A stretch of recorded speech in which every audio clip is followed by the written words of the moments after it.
이번 지원 기다려팀이 나온 곳은 아파트 공사와 관련해 민원이 많이 들어오고 있는 원주의 한 주거 밀집 지역입니다.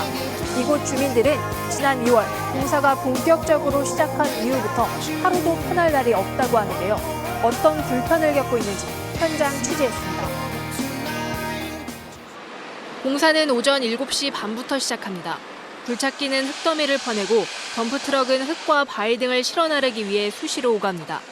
오는 2022년 완공을 목표로 680여 가구 규모의 아파트 부지 조성 사업이 진행되고 있습니다.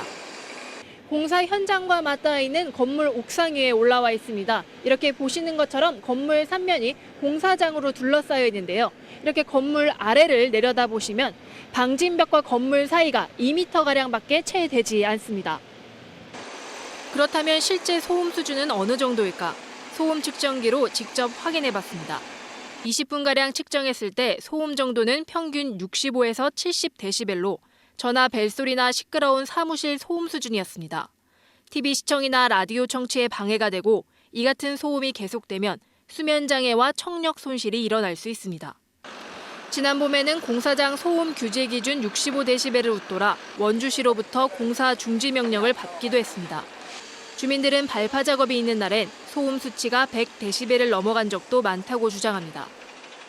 너무 스트레스를 받아가지고 물론 저희 아저씨도 스트레스를 받지만 저는 지금 임파선에 혹이 2개가 났어요. 그래서 지금 치료를 받으러 다니고 있는 중이고 너무 이게 신경적으로 예민해지니까 사람이 짜증이 올라와서 저희 부부가 지금 공사 후로 자주 다투게 돼요. 피해는 소음만 있는 건 아니라고 주민들은 하소연합니다. 건물 외벽이나 집안 화장실 타일에서 균열이 발생하고 있다는 겁니다. 공사 현장과 가까이에 있는 건물 안쪽 화장실 벽면입니다.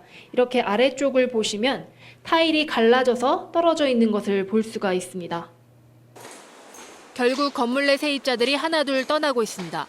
공사가 시작되기 전까지만 해도 만실이었던 건물에 지금은 3분의 1 이상이 공실로 남겨져 있습니다. 계약 기간이 끝나기도 전에 이사비와 중개 수수료 등을 요구하며 집을 나가겠다는 세입자도 있습니다.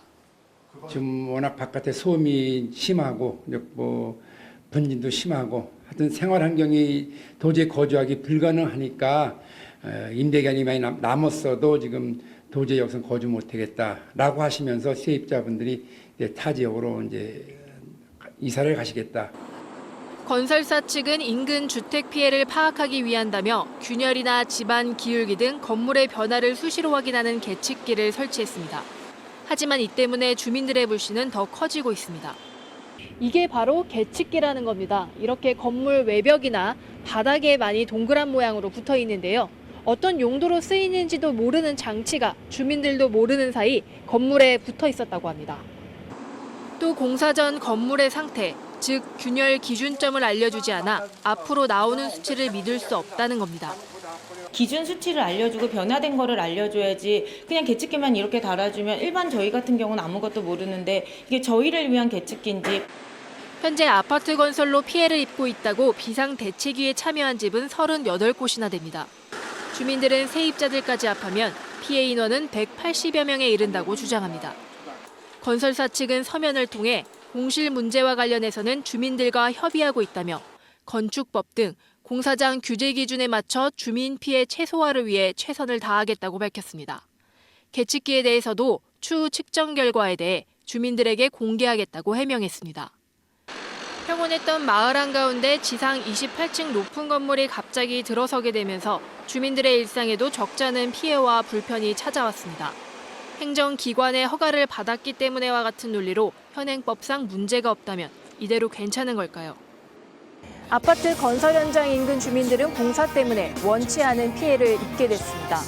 그 피해는 건물 균열처럼 겉으로 드러난 것도 있지만 정신적 고통 등 눈에 보이지 않는 것도 상당할 겁니다. 시공사는 법적 테두리 안에서 공사를 한다지만 그 피해 원인 제공자인 만큼 보다 정확한 피해 실태 파악과 그에 따른 적절한 보상이 뒤따라야 할 겁니다. 그 과정에서 주민들과의 진정성 있는 소통도 필요해 보입니다. 지원 기다려 이청춘입니다.